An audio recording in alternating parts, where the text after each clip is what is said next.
A special thank you to each of our subscribers who make this channel possible. Here's today's story. In a significant and urgent appeal, Israeli President Isaac Herzog has called for an end to the alarming wave of violence perpetrated by Jewish settlers against Palestinians in the occupied West Bank.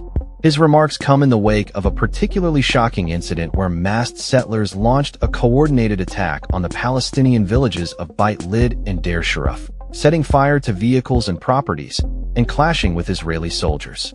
Herzog's condemnation marks a rare moment of outspoken criticism from top Israeli officials regarding settler violence, which has been on the rise, especially since the onset of the Gaza war over 2 years ago.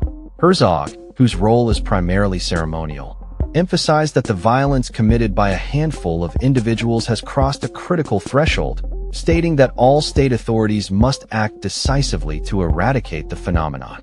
His comments resonate deeply in a nation grappling with internal divisions and a growing culture of extremism among some settler groups.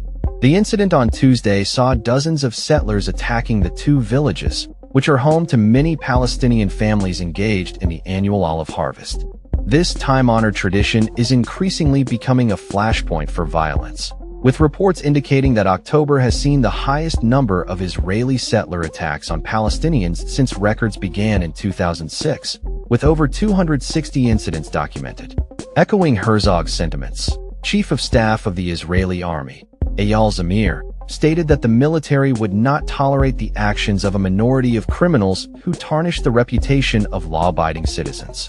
Zamir stressed that the army is committed to ensuring security and that the violent acts committed by settlers are contrary to the values of the Israeli state. This surge in settler violence has raised alarms among human rights organizations and Palestinian officials, who accuse the Israeli military and police of failing to intervene effectively. Palestinian Authority official Muayyad Shaban highlighted that the recent attacks are part of a broader strategy aimed at displacing Palestinians from their lands, asserting that the Israeli government provides protection and impunity to settlers involved in these acts of violence. In a troubling twist, the Israeli police reported that 4 individuals were arrested in connection with the attacks, yet only one, a minor suspected of arson, remains in custody, while the others were released pending further investigation. This has raised concerns about the accountability of those who commit acts of violence against Palestinians. The Israeli government's current composition, heavily influenced by far-right proponents of the settler movement, complicates the situation further. Figures like Finance Minister Bezalel Smotrich and Minister of National Security Itamar Ben-Gvir are known for their strong support of settlement expansion and have been accused of fostering an environment that enables such violence. As tensions continue to escalate, the international community, including Canada, has expressed its condemnation of the violence. The Canadian government recently reiterated its opposition to the actions of extremist settlers and has imposed sanctions on key figures in the Israeli government associated with these policies. Residents of Beit Lid and Deir Sharaf are now left grappling with the aftermath of the violence.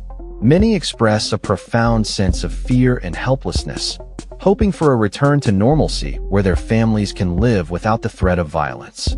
Mahmoud Ediais, a local resident, lamented the ongoing fear that permeates their daily lives, stating, "This can't go on. It can't be that we keep living our whole lives in a state of fear and danger." As the situation develops, the need for decisive action from both Israeli authorities and the international community has never been more critical.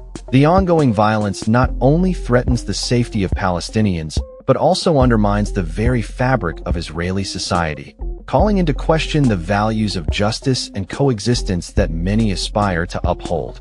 The coming days and weeks will be crucial in determining whether Herzog's call for action will translate into meaningful change on the ground. That's all for this story. We upload videos every day covering many different subjects, so hit that subscribe button to stay informed. Thanks for watching.